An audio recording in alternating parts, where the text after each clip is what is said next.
SSPM medical college आणि lifetime hospital Padve Sindhudurg वंध्यत्व निवारण निदान आणि उपचार या अंतर्गत अत्याधुनिक सुविधा सवलतीच्या दरात उपलब्ध। Sonography, laparoscopy, HSG, follicular study, hormone test, hysteroscopy, IUI आणि इतर अत्याधुनिक सुविधांचा समावेश। स्त्रीरोग आणि वंध्यत्व निवारण शस्त्रक्रिया सवलतीच्या दरात। संपर्क दुर्वा गंगावणे 9370 056076, फोन नंबर 02367 234000।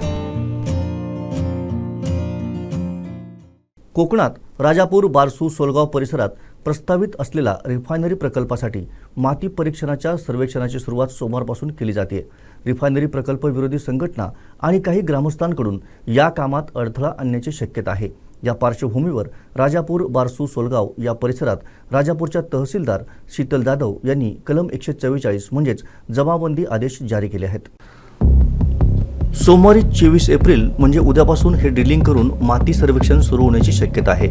त्यामुळे या सगळ्या परिसरात कलम 144 म्हणजे जमाबंदी लागू करण्यात आली आहे। तसेच या परिसरात मोठ्या प्रमाणात पोलीस बंदोबस्त तैनात करण्यात आला आहे। 22 एप्रिल ते 31 मे या कालावधीपर्यंत हे मनाई आदेश लागू असणार आहेत। बारसू, सडा बारसू, पन्हाळे तर्फे राजापूर, धोपेश्वर, गोवळ, वरचेवाडी गोवळ, खालचेवाडी गोवळ या ड्रिलिंग करण्यात येणाऱ्या 1 किलोमीटरच्या परिसरात हे आदेश लागू असणार आहेत।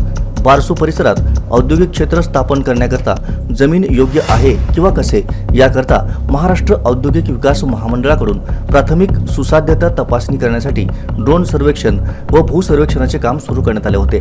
त्यावेळच्या कालावधीत रत्नागिरी रिफायनरी व पेट्रोकेमिकल्स उद्योग प्रकल्प विरोधी भूमिका घेऊन आंदोलनाचे असे अनेक गुन्हे घडलेले आहेत असे स्पष्टपणे नमूद करत प्रशासनाचा मागील अनुभव लक्षात घेऊन हे मनाई आदेश जारी करण्यात आले आहेत।